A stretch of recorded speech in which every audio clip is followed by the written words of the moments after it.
Hello and welcome to 20 Good Summers, or welcome back to 20 Good Summers. I am your host, Paulina Poroskova, and this is my beloved bald... What? Is It's that what we're alliterative. doing now? Beloved bald baby? Yes. I like that. I left out the baby, but there you go. Jeff Greenstein. That's right. One of these days you'll set the table and the intro will roll out effortlessly. I think this was fairly effortless on my part. This is our 11th episode. 11th. And we're back at home base here in New York, right? That's right. We got back actually like a day ago. Yeah. It's been a bit of a whirlwind trip. We did Nebraska, we did Omaha, we did Kearney, we did the birds, and then we went to Kansas. And, that's right. We saw my kid yes. in Lawrence, Kansas, which was amazing. And Had we a played great some time. really fun board games and ate some good barbecue and went to some cool museums. There was a lot. There was a lot of input. And also, I think it's okay to say that on April 1st, Yes. it was kind of like a interesting day in that something happened that we got a little sad about. Jeff and I have been looking for a place to live together that is not a rented apartment, and we lost a place that we had our eye on for a long time, and it completely changed our lives. The fact that was not going to happen. Yes. And so something else has to happen. And I think I felt like we took the day to grieve. We felt a little... Yeah, it kind of knocks us sideways for a while. And I think it was wise to just, all right, let's just let this unfold. And grieved a little bit. But what I really felt and feel good about, so this is less than a week later, and we're good. Like, we have some new ideas. We might have a new lead. We don't know where this is going yet, but we'll keep you posted, guys. But the thing that I wanted to mention in this podcast was that when I was younger, I would have taken this as a sort of catastrophic, that it didn't work, and I had sort of staked all my chips on this, and I would be so devastated. And and instead I sort of, I still felt a little grief and did a little bit of mourning, but I also felt like, you know what?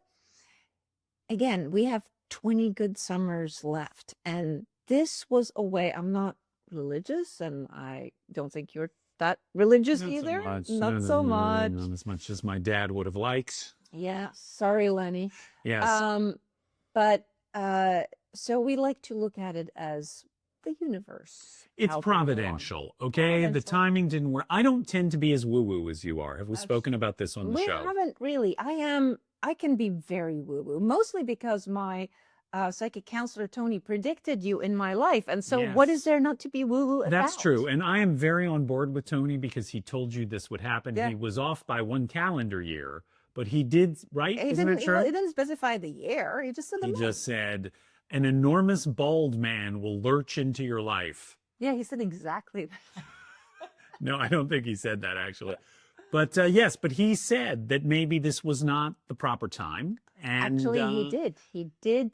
I did have a session with him earlier in the year and obviously it was kind of, I was a little trepidatious about it too, because my life is so wonderful and so enchanted. What is there to be worried about? And I just kind of wanted to focus a little bit more on just career. It's like, and when the psychics are good, they know not to tell you things that don't matter. It's just the relevant stuff.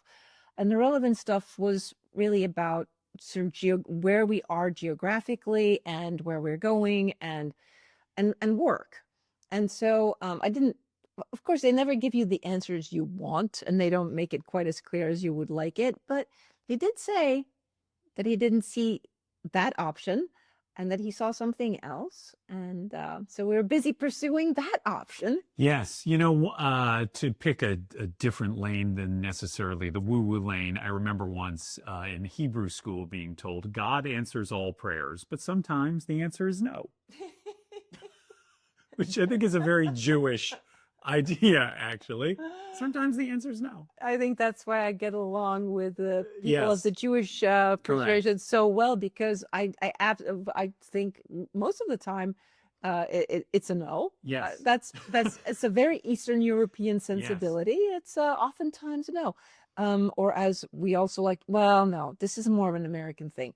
When God closes a door, he opens a window. Yeah. Yeah, that's kind of optimistic for me. Yeah. I like sometimes he just says no.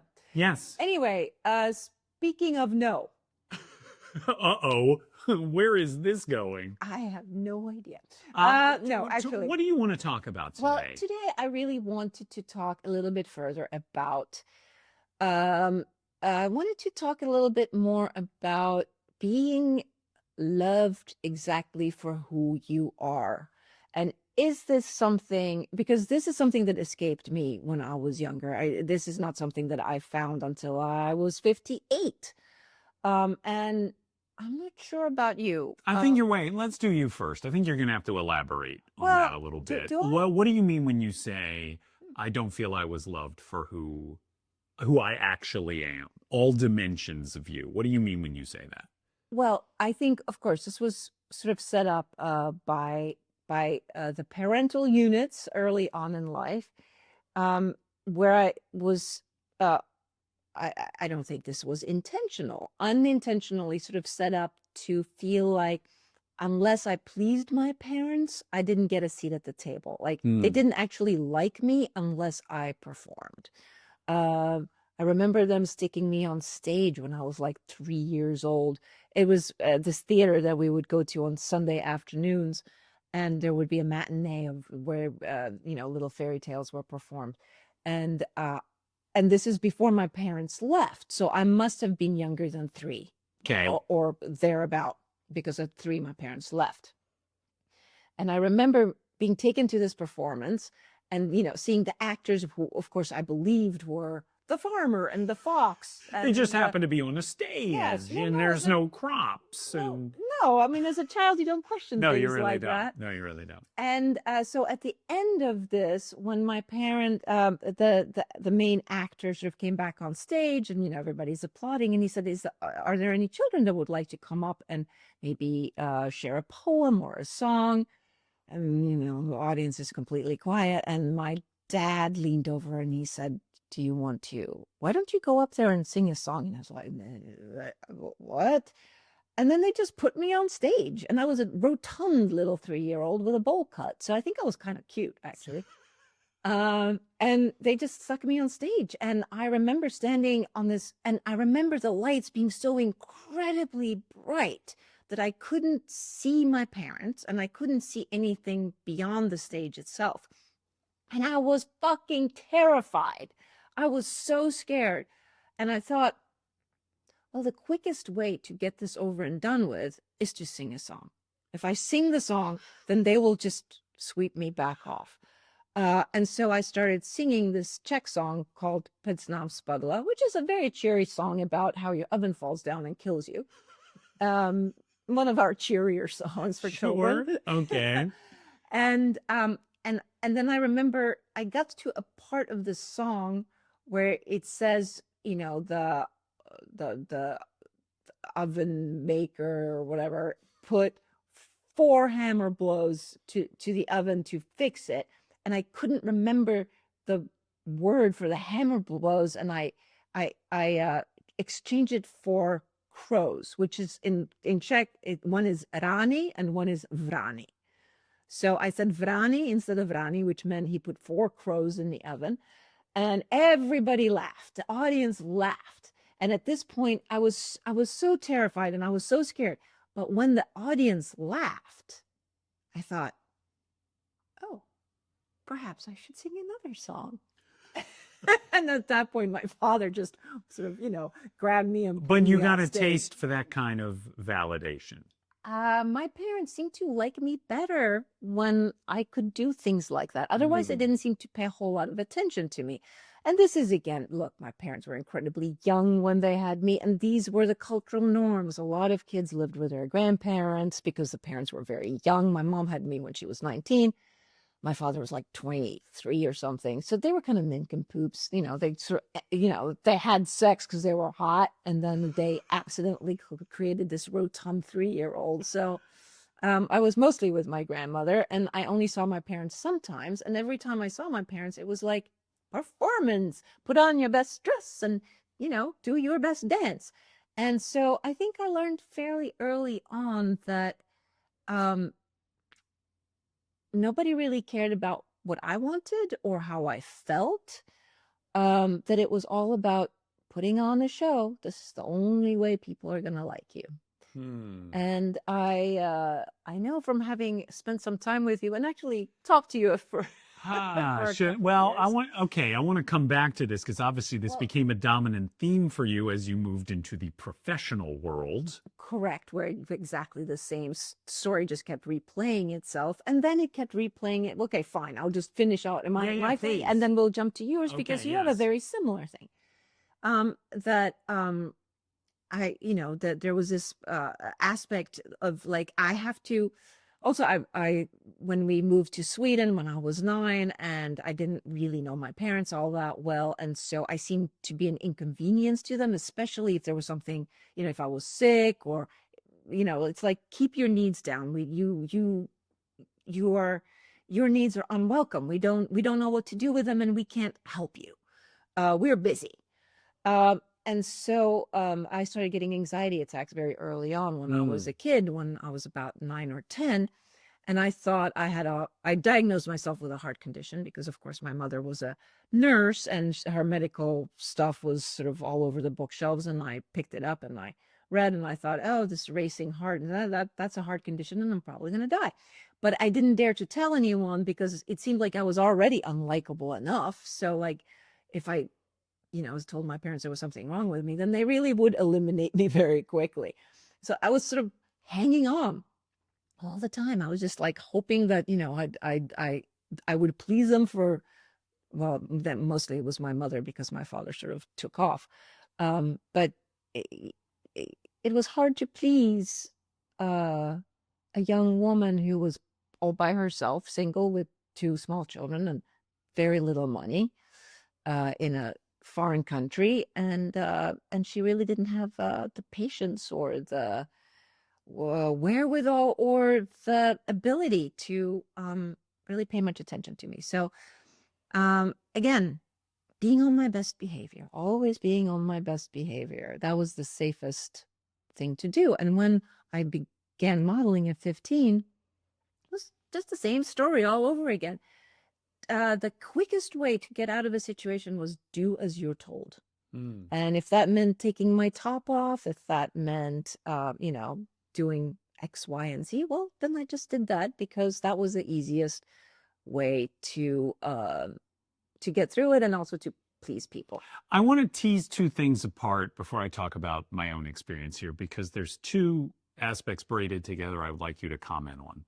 One is you just said being on your best behavior, like feeling like you're not going to get validation, love, care, attention unless you dance for it. And we've alluded to this a few times on this show as a theme that both you and I are familiar with. Yes, and we call it tap dancing for love. Tap dancing for love. The other aspect of this is people selectively picking and choosing aspects of you that they find pleasing, and then finding other aspects of you to be an inconvenience they'd rather not deal with. These are kind of 2 different strains. I wonder which one you would like to talk about first. Yeah, thank you for teasing that out. See, this is that's why I'm here, guys. This is one of the many reasons I'm madly in love with you. Okay. One of the many. But yes, it is one. Is that you're capable of that kind of thought. Okay. You're right. I actually wanted to focus more on the second one. Okay. Which is withholding aspects of yourself that seem not to please people and put forth only those that do please people. Now, I think everybody does this, right? I mean, isn't part of the business of childhood and adolescence learning to foreground the parts of you that people find most pleasing and to showcase those, whatever they may be, whether they're your physical attributes or your rebelwit or whatever it is, you push those things forward and you kind of backfoot the aspects that you learn or unwelcome or that people really would rather not deal with, right? We all go through this, I think, to some extent, except I think you and I may be somewhat extreme cases of that because you got an overwhelming amount of validation for one thing. Yes. How smart I was. Well, here's the thing. Okay, we have not really talked about this, but it would have, I remember when we were getting to know each other, you told me that guys, you know, when you were on a date, right? Guys would go, well, I guess you modeled like in the 90s or so. You were in a video. Like, I know that you were a big model. I guess you were a big deal. I'm not really familiar. Like they would try either that or they'd be super duper invested in it, which was equally unattractive. Right. Of course I was aware of you, okay? I was a senior in college in 1984. I was very aware of you. And I remember... Did you think I was attractive? I thought you were incredibly attractive. I'm not really your type, though. But much more attractive now, I would say. Thank 100%. you. This is 100% part of where I want the conversation to go. Okay, but this is what I want to spotlight is... I do think I remember seeing you, for example, on the David Letterman show, and this clip has become rather famous. It makes the rounds on Instagram and TikTok and so forth. And it is very, very obvious that the man doesn't take you seriously at all. He thinks that he is going to be speaking to an airhead. And he is taken aback that she reads Charles Dickens. And interviews with you at the time would say, oh, she's the model who dares to bite the hand that feeds and so forth. And these were treated as like quirks, as if you had devised these quirks to make you more interesting to potential interviewers. Whereas the truth is, as I have come to know, that's the center line of your personality. I don't know anyone who's less obsessed with makeup and hair care and beauty and fashion than you. It's like, it's something you know about, you learned about, but it is not something that occupies your every waking moment in the way that people might assume that a model would, right? In the way that people would assume.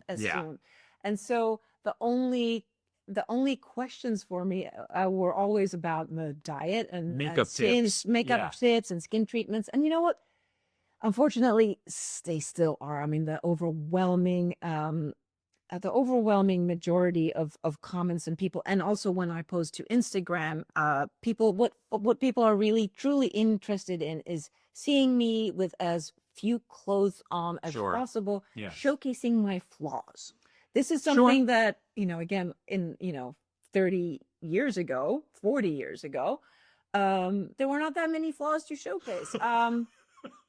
Yes. I mean, I thought there were an enormous amount of flaws 40 years ago, but now when I look back, I'm like, no. Okay, but to be fair, I would say, and we're getting deep in the weeds on this, okay, but that the journey of your life from age 30 to 60 is becoming less of an image and more of a voice. Like this version of you has a voice, right? People are interested. What's it, slightly more? Slightly more. I mean, the truth is people are still more interested in the way I look than in what I say. And you know what? It's but the thing is, at 60, I'm like, I can see this, I can acknowledge it, and I can see how I can use it and how I can turn it into something good. And that is something that escaped me when I was 20. I did not know like what to do with this. And how do you get through life when literally almost every person that you meet it looks at you a bit like you are a, talking chimpanzee? Yeah. I do think we talked about this possibly, but the fact that in our first conversation, the things that we bonded over, I asked you, what did you think you wanted to be when you were like 5 years old? And you told me no one had ever, ever, ever asked you that question in an interview. No dating man had No, ever asked not, no. But neither had you been asked that, for example, in an interview. I think Maybe there might have been a podcast. But the point I'm trying to sort of excavate here, perhaps, overly avidly, is that people were not interested in the fullness of you. No, they were interested in one narrow lane. And correct. And so, like my parents, that sort of shrunk me down to a very specific size. You have to be this in order to be valuable, in order to be worth something to us. You have to confine yourself to a fairly small space. And once I started modeling, that space became incredibly tight. It was all about my looks. My husband, I felt like could see the actual me, this awful beast thing that lived inside me that my parents saw and didn't like. And I felt like my husband could see that same monster, but he would love me anyway. And this is why our love affair worked for a really long time, because So you felt loved in all dimensions. I felt like he loved the bad me too, that he was aware of this horrible me. And it's not until I reached my late 50s that I realized that the horrible me might not have been that horrible. And perhaps this horrible me that had needs was maybe just human. And it's a sad thing that you've lived for most of your life with this idea that there's a kernel inside you that's bad, when in fact everybody has it, and it's called being human and having needs. And I've said this many times already, I think, both on my Instagram feed and in the podcast, that it was Jeff, when I was sort of offloading all the all terrible of your bad things, qualities. all my, just be aware that, I've been told that I'm this and I'm this and I'm this and I'm this. One of the things that I had been told by the men I thought I loved was how incredibly needy I am. And you are the one who said, okay, well, I got it. I hear you. But have you ever considered that perhaps being needy just means that you have needs that weren't satisfied? And literally blew my mind. And I was incapable of speech for like a week. Not that profound an observation, but it was, to me, it was incredibly profound. But it was turning around an adjective that was used to damn you and simply repurposed it as a description of your humanity. Of my humanity. I know, because that is the one thing I haven't been allowed, is to be human. Yes. And that is the one wonderful thing about turning, being middle-aged and turning 60 and all of that, is that age humanizes me. It makes me look, I guess, not as good compared to, this is how people feel about me. You have aged, so you're no longer that beautiful. Or they will say, you're still you still look good. You look good for your age. All of those lovely things that are not compliments. But I have been demoted from being a beautiful woman to being, I guess, I'm attractive for being an old woman, which it turns out is totally cool with me. I just don't think it's fair for all of women in the world to be demoted. But for me, this demotion actually suits me, because I get to... because you get to be a human being. Because I finally get to breathe air. I am not rarefied up there, in the layer where there is no oxygen. I'm not so high up that I don't need oxygen. I'm like where most people are, except not always. I still get it's easy for you to not to have cosmetic work done or have surgery done, because you're still more attractive than genetics, bone structure. You're still more attractive than the average. So easy for you, Miss Supermodel. So this is what I sort of wanted to bring in as background. Now let's look at you for a moment. Well, I do want to talk about my modeling days. Yes, I would like to know all about your GQ days. And did you feel objectified? I definitely feel objectified by you, and please continue to do so. No, listen, guys. I mean, how does one, I don't know, this may be more difficult to talk about without seeming obnoxious. Oh, great. Well, I We'll mean, people try aren't it. used, I mean, people don't know me, so maybe. Okay, here's the thing. I was Oh, this. the, Go. what? I was the first child. I was the first grandchild. I was, believe it or not, a blonde, blue-eyed boy for the first few years of my life. My parents doted on me, particularly my mother. Who was very young when she Yes, had she you. was young when she had And me. I'm going to interject that his mother was a tall, lovely woman with big blue eyes, kind of like her son, but she was very young when she had Jeff. And she was also, from what I have heard, incredibly brilliant. There was nothing that she couldn't do. She made art, she wrote, she was learning languages, she was helping Vietnamese refugees. I mean, Linda was a woman of substance. She was Yeah. very smart, and she got sort of caught up in the marriage and having babies very young because that's And what one did, I guess. yeah, and I think she felt, I mean, I don't want to get too deep in the weeds. It's lovely what you just said. It's lovely that you know that much. My mom died very young. Okay. My mother died at 41 of a brain tumor. I was 17 years old. And the light went out of my life at that point. I mean, I felt like the one person who really understood me was gone. And I will say, just to draw an analogy to what you just described, I was a kid who talked early, and I was incredibly tall. I was very tall. And so it was my mother who, when I was 4 years old, convinced the local elementary school to start me in first grade, which meant I was 2 years younger than my peers for my entire educational arc. I was the same size. I was the same intellectual capacity, but I like to say I was emotionally unprepared for everything that happened to me between the age of 4 and now. Yes. What did I get overwhelming validation for? Well, it wasn't for being blonde and blue-eyed. I was the weird kid who was unathletic. I couldn't keep up with the kids who were 2 years older than me. I will never know if this 6'7" frame would have developed a jump shot in high school and excelled at basketball because they're 15 and I'm 13. They're 18 and I'm 16. So, but what I did get an overwhelming amount of validation for was intellectual firepower. I scored well on tests. I Teachers talked loved early. you. Teachers loved me. I did well, particularly math and science, which is what I thought I was going to go into.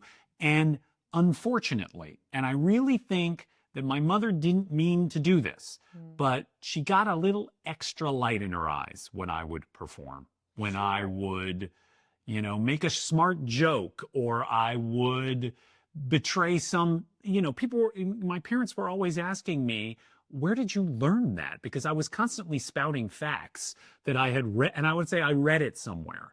And of course, she was super duper proud of me. And she didn't mean to do this, but this linkage developed for me.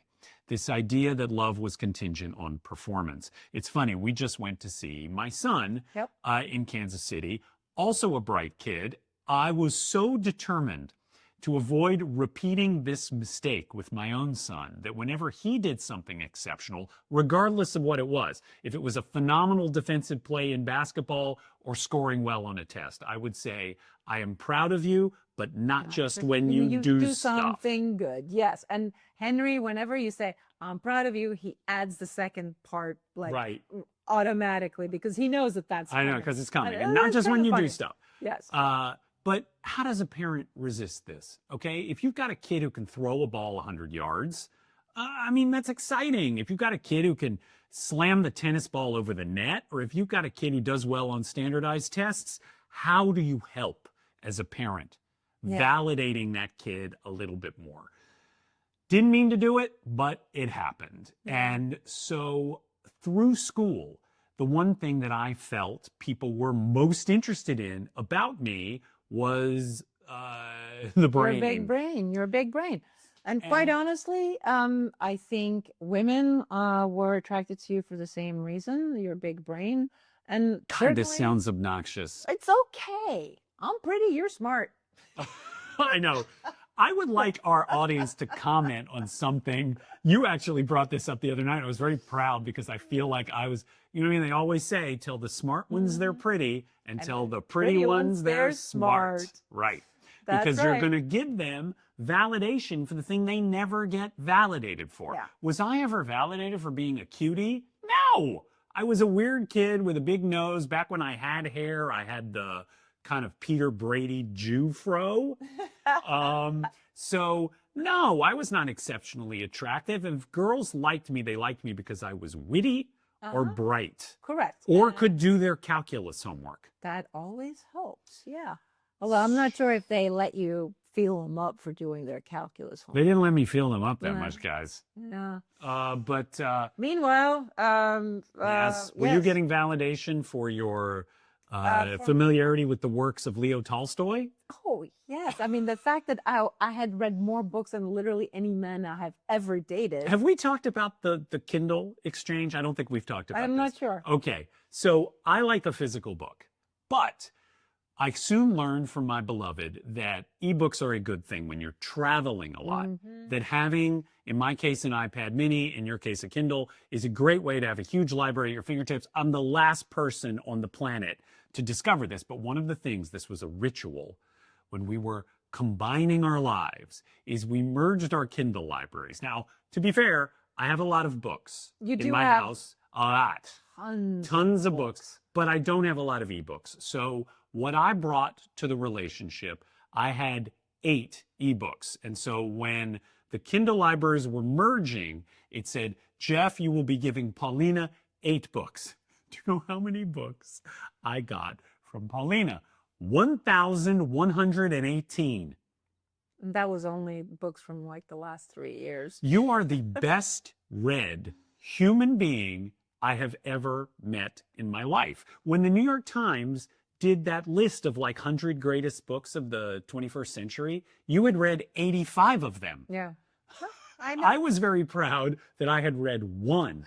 Well, you read like 17. 17, but I had read one that you had not. Which, by the way, you are the biggest reader that I've ever dated. Like I said, for a man, you read fiction. I do. I read. And we have our own little book club going. Yeah, you can. Hey, if you want to join our, should we have our 20 Good Summers book club? We probably should. Let's see how many of you would like a 20 Good Summers book club. Should we tell them what we're reading right now? Yeah, and that will end the book club. That will end the book club. Okay. If you're interested in joining us in reading this classic novel, please join in. Tell them what it is, darling. It's a small book, well known by a writer who lived in New York, downtown New York, in fact. A New Yorker, yeah. Yeah, a New Yorker at times.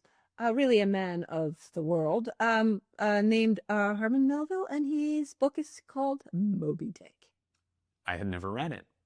I read it when I was 12, and I definitely got a whole different perspective. Kids, she read Moby Dick at 12. Come on now. I'm like Karenina at 13. I missed like half of it. Just went. Yeah, I read John Updike's Rabbit Redux at like 12. Yeah, that's not something you should be reading at 12 either. Don't do that. And the Decameron.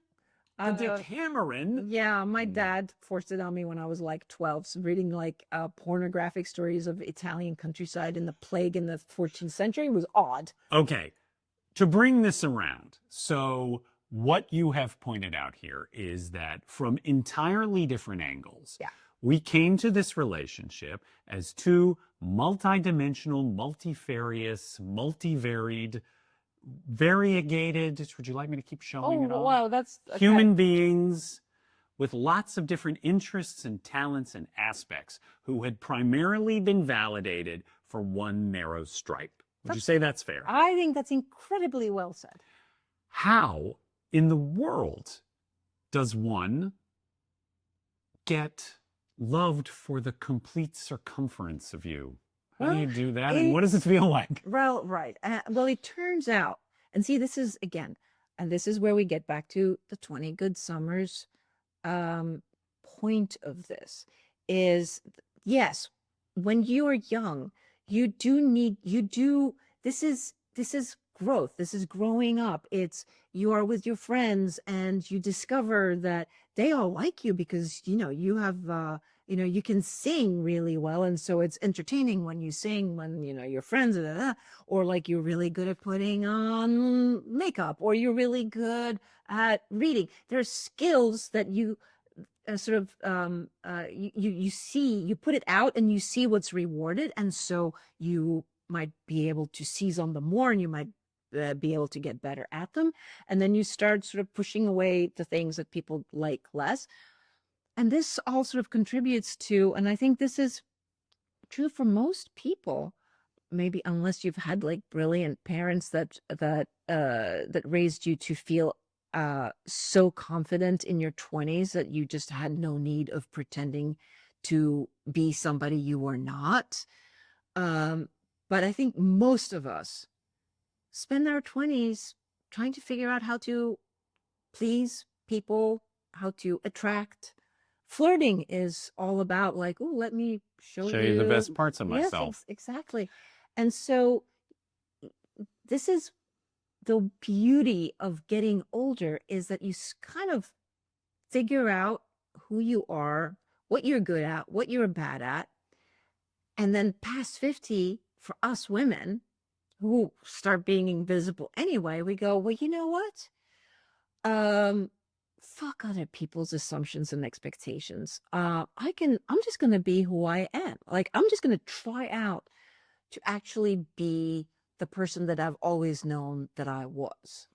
I think this is the theme of it's an important theme of our show, but it is clearly what the central theme of this episode is that when you reach this age, a lot of the pretense starts to fall away. I don't love this like, no fucks to give kind of, but it is true that you weary of the pretending. And at a certain point, you discover that the relationships that were forged through pretense are inherently flawed. That, there's this famous quote from Kurt Vonnegut: we are who we pretend to be, so we must be careful who we pretend to be.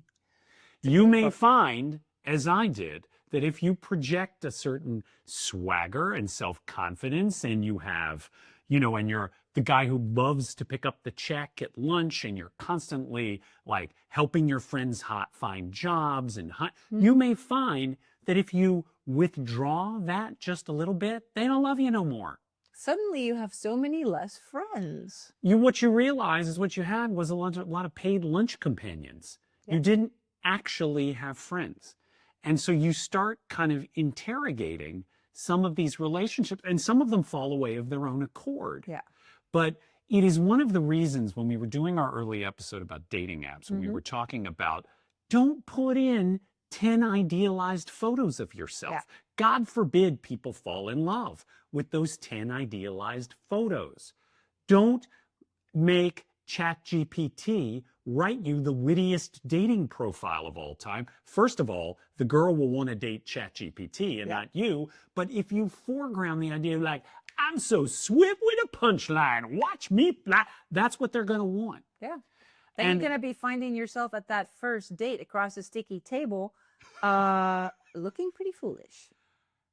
It's really tricky. And yet I do think it is something that comes with wisdom and age and a lack of fucks to give. Well, I think this is when maybe we get more courageous with age too. I think some people probably also get less courageous. Some people get more inward facing and want to try less and want to see less and want to do less.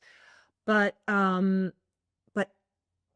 I believe that what comes with wisdom is a kind of courage of understanding that the person that you are needs to be sort of highlighted. Like in order to attract people to love you for who you are, you're gonna have to be who you are. Tricky thing that is that tough, you actually have to fully involve into like of daring to be who you are. For me, it was daring. It was daring to show that I had human needs. For me, it was daring to be vulnerable. I'm still Something you only did little, out of desperation. I literally, yeah. I mean, I would have never done it if it wasn't for, you know, the Being work. leveled. Yeah. Exactly, and having to completely rebuild my life. Um, for you, where do you feel like you started to understand that you need to show yourself more for who you are and a little less tap dancing, a little less. This is such a recent Well, occurrence. but see, I'm this is so also, sorry. I feel like this is really hopeful that, I'm going to be 61 in a couple of days. And Happy birthday. Thank you. And you are 63? I'm 62. Oh. Why are you racing? I don't turn 63 till November. As a matter of fact, in 4 days, they're going to go, he's 62, she's 61. What's the big deal? Yeah, well, I for today. I know, for today. So enjoy it while you can. Okay, boomer. 17 months apart. When did I realize? I mean, I think a part of it I was present for, which was actually a breakup with your best friend. yeah, and oh gosh. Well, I mean, we don't have to go We into don't that have to go details of that, too, but I will say this.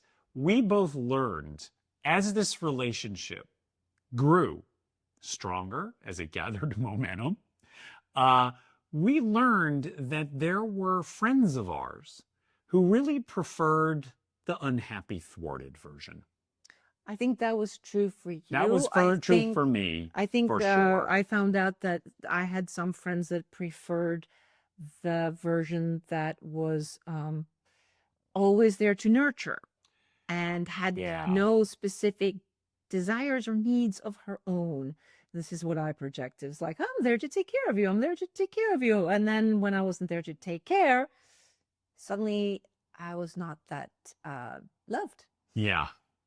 I mean, unfortunately,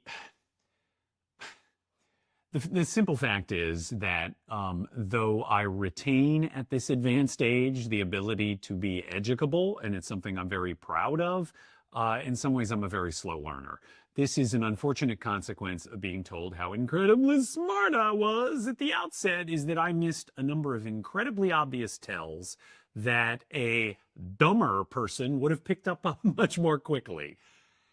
Typically, yeah, that didn't sound entitled at all. What? Well, I'm a moron, is what I'm saying. I'm really quite stupid about things that I think most people like instinctively understand. And you're a little slow on Thank you. On certain things. You are a little slow. It's true. This is the point I'm getting to. So, like, for example, yes, a very dear friend threw me overboard during the first year we were together. And when I really examined the contours of this relationship, I felt a great sense of loss. Okay. But when I really examined the contours of this relationship, I discovered certain things about our relationship dynamic that were actually poisonous. To both of us, I might add. That's right. To both of us. It wasn't just that it was bad for me. There were aspects baked into this relationship. You know, I mean, I think about how when you sign on to a new website or you download an app, there's always the terms and conditions, and you just scroll by them and you check the box. Many relationships are devised with a set of terms and conditions that you just scrolled right past. Yep. You did not pay attention to certain things you were agreeing to, certain behaviors you would commit to for life. And the moment you diverged, the moment that you might waver or falter, maybe you had needs instead of being the person who constantly provided, these people would lose their minds. Why are you acting so needy? Like, what's wrong with you? The terms and conditions of our specific relationship is that you will always be there for me. Right. And I will always be able to pick up the phone and call you whenever I want. And you're going to lend me money, and you're going to do this, and you're going to do this. But I mean, and I also, this makes me think of how, both of us were going through similar things at a similar time, but I'm always sort of keen and realize that half of the fault will be mine.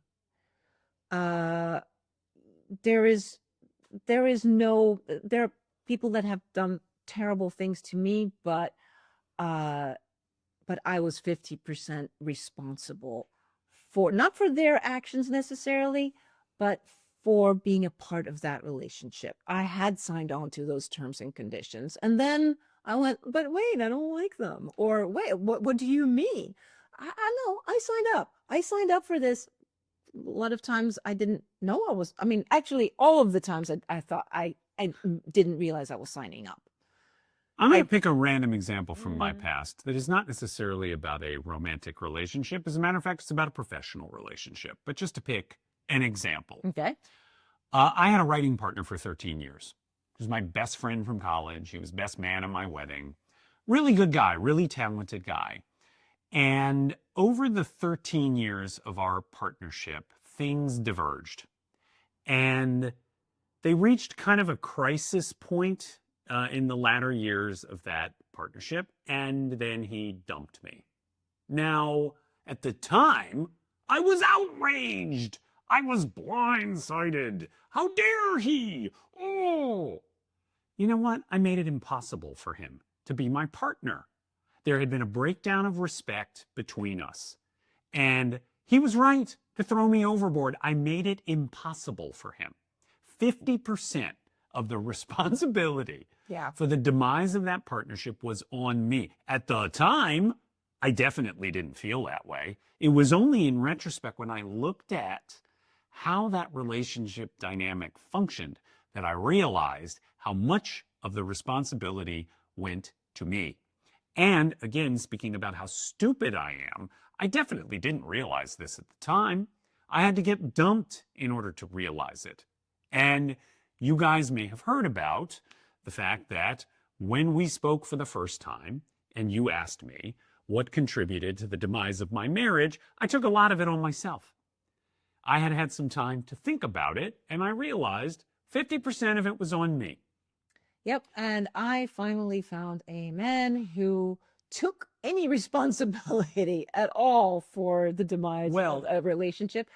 And, well, to me, what was really attractive was the introspection, the ability to look inward and go, where did I go wrong? Because I do that all the time. I'm constantly looking at myself, actually, probably too much, where I look at myself and I go, what did I do wrong? Where did I go wrong? What should I have not done? What should I have done? And you know, sometimes I didn't actually do anything bad. Sometimes it wasn't me. But the introspection and the realization that is on you. But now we've gotten into a conversation about terms and conditions and do you want to bring us back to the main road? The main road being, yes, well, mostly because I feel like daring to show who you are inside goes together with daring to show who you are on the outside. Okay, be more specific. Well, here I'm speaking more specifically again as an older woman who has been told that wrinkles are, you know, a terrible thing to have. You know, pretty much everything about me is now wrong. I have hooded eyes, I have under eye bags, I have wrinkles, I have gray hair, I have a bit of a stomach, I mean, I am a disaster. Why don't you fix all those things? Would you like me to? No, I'm talking as America. I'm not talking as me. Not just America, society. Society. It's interesting how society insists on us being of less worth when we turn older, us women, not you guys, but us women. Because if it's sort of like, yeah, again, I've said this many times before, but if we can't breed, then we have no value. And this, I have a huge issue with, you know, that, am I livestock? I don't think so. I don't feel like livestock. Do you, I mean, I kind of know the answer to this question, but I'm giving you a fat pitch right over the plate. Is it out of defiance? Is it out of a desire to represent for other women like you? Is it just, I don't know. Well, Let's hear it's it. a little. Thank you for bringing it back to me so I can answer. You're making it very easy for me, like a partner. Oh, look, she's. Oh. It is a combination of the things, but the biggest thing of them is what this conversation is about. A little bit. A part of this conversation is about this. It's about wanting to present myself as I am so I can be loved for exactly who I am. And today in this world, there's so, I mean, you know this from Instagram and from me, there are so many women opting out to make themselves look younger. Plastic surgery has suddenly become not sort of a weird off thing that you're trying to keep secret, which, by the way, was really annoying to me. I always thought, just cop to it. It's not yoga on water. I mean, you've had a facelift. Like, it'd be nice if you let the rest of us know so we're not feeling terrible about ourselves. Right. But that is now sort of dissipated, and now everybody's having fairly public surgical interventions, where you see that something was done. There's no way that you're going to achieve this any other way but surgery. And it's kind of on the forefront. So much so that, I mean, I catch myself like going through Instagram and going, blepharoplasty. I can never know where the accent goes. Sure. The thing where you cut off your eyelids or your dry bags. And I think, oh, well, everybody's having it done. It's about 2 weeks. Like, I should just schedule mine.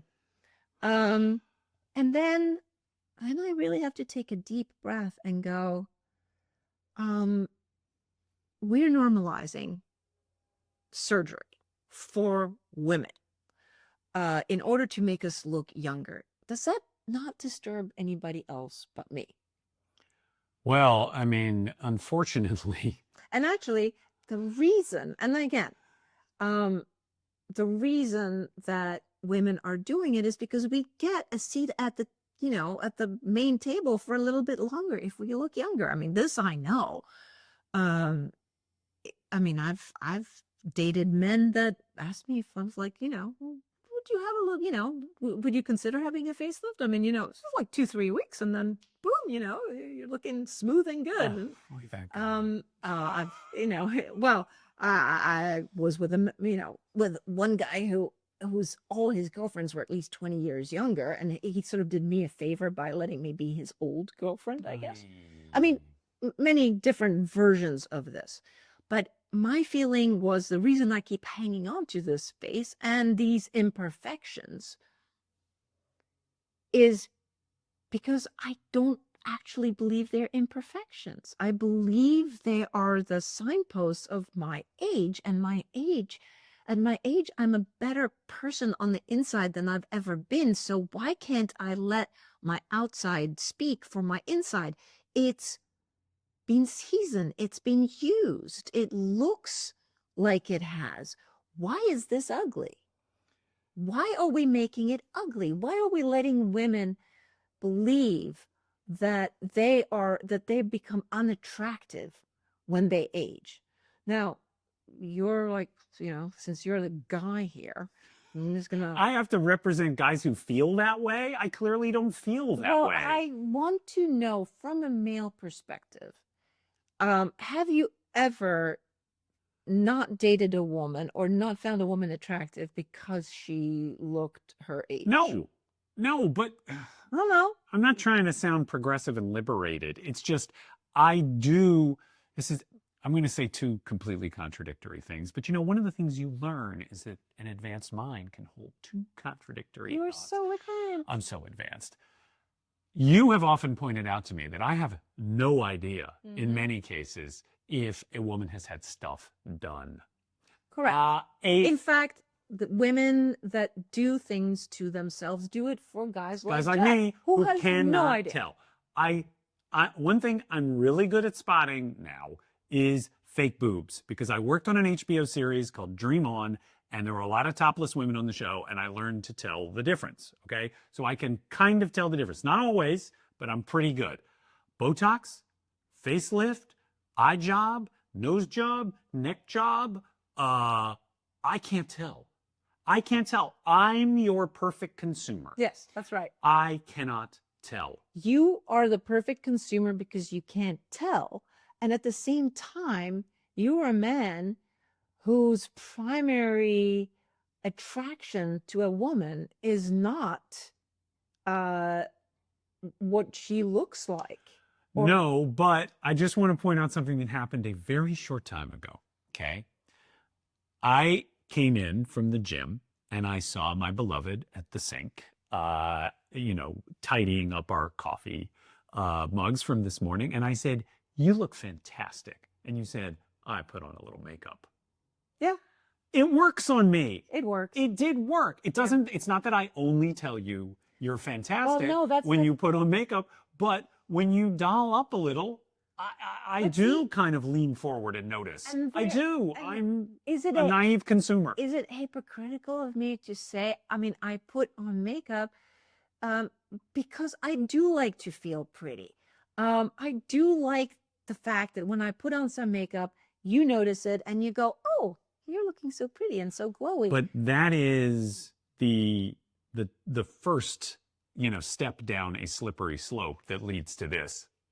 Well, isn't it? And Jeff is making the frozen face. I'm making the Catherine Hellman in Brazil face. See, I'm not sure because I feel like putting on a little bit of makeup, putting on a little bit of blush, that to me is like playing. That to me is, like dress up when you were a kid. You don't make yourself over. You're just using it temporarily. Like, it's like if you took a shower and put on a nice shirt, you're not suddenly a different Jeff. Now, if I go and have my face lifted, I actually become a slightly different looking me. Right. And it seems like you are, because of your background, because of your principles, all the things that you've described, you don't want to be loved for that other face. You want to be loved for the face you have. Which has taken me a long time to acquire, along with all the good stuff. This is what I don't like, is that we're normalizing, eliminating the signposts of our wisdom. You said once, I read this in a piece that you wrote, that like the map of your life is written upon your face. I love that. And I love we that. are normalizing it, taking blanking it out. away. And why are we doing that? Why is that? And I don't believe it's, yes, we live in a patriarchal society. Yes, many men, many dickheads, like some people I've dated, prefer them much younger. You don't want those guys anyway. You don't want to make yourself over to catch one of those. I can tell you that. But overall, it's not, wait, now I got completely lost. I had a really good point to make. It was about, let's see, normalizing, erasing the map. Oh, I was going to say, this is what I was going to say. We're not just doing it for men. Most women actually will say, "I do it for myself." Okay. Why are you doing it for yourself if you're not feeling a little insecure? If you're feeling perfectly confident and fine with yourself, then why would you have surgery? And it's totally fine to be insecure. I am still also totally insecure. And I think about it all the time. I think, oh, well, look, I'm making movements with my fingers, for those of you who can't see me, lifting my face. And I think, yes, that does look more attractive. And you know what? Maybe one day it'll bother me enough that I will have lots of extra Does that money. make you a hypocrite if you do that? Yes, absolutely. And I am very possibly a hypocrite. I admit it right now, because I'm not entirely sure how I feel about it. I understand women who do it. This is no shade on women who have things done, because I understand what it feels like to be dismissed, which is what we are if we try to stay in our actual bodies and our actual faces. Sometimes you can't find a job. You can't, like, you get less dates. Even though I'm saying retain yourself, be proud of who you are, put yourself out there the way you are. Well, if you do that and nobody cares, it makes you feel pretty alone. And so it seems like, 15 grand is well invested if it makes you look more refreshed, and then you maybe get the confidence. Ultimately comes down to confidence. But I also suspect that a part of why we are normalizing surgical procedures for women now so much is because it keeps us down. Keeps us down. What does that mean? It keeps us down. It takes away our time and it takes away our money. It keeps us smaller. All of this energy that I have, that I can do things with, the money that I have that we can do things with, if I needed to go and make myself younger and maintain looking younger, I won't have the money and I won't have the time. And so it will sort of keep me smaller. And I think we have to be really careful about a society that is trying to not only won't let us be who we are and be proud of it, but actively tells us you need to diminish yourself by being younger, by erasing your history, by erasing yourself. And that is what whenever I do feel like I want a little blepharoplasty, I might have said that incorrectly, or a little neck pull or a little facelift, I think to myself, oh, yeah. And then if I do that, then I cave into this idea that that is the only way that I am worthy or valuable. And I know from looking at you, looking at me, that I can't improve anything really, right? Right? No. Are you kidding? Well, I mean, this goes back to where we start. Oh my gosh. Yeah. This goes back to where we start your conversation. Get someone who loves you for you. I mean, please, please. I'm going to, no, that's all. That's it. That's what I have to say. I was going to tell another anecdote, but an anecdote isn't necessary. That is really that is the gift of this time of life. Correct. Is that it ideally will deliver to you this feeling of like, stop with the pretense. Stop being something you're not. Embrace everything that got you to where you are. And if you're unhappy with it, then by all means, fuck it and change it. So there. All right. Is that the end of our hour? That's the end of our hour. All right, guys. See you next time. Do you want to do your, like last, when I crisply summon up the events of the hour, yeah, I compact them into a little ball? Yes, that's right. But here's what I have to. Tombstone. It's her birthday soon. Yes. That's it. Happy birthday. Thank you, darling. All right.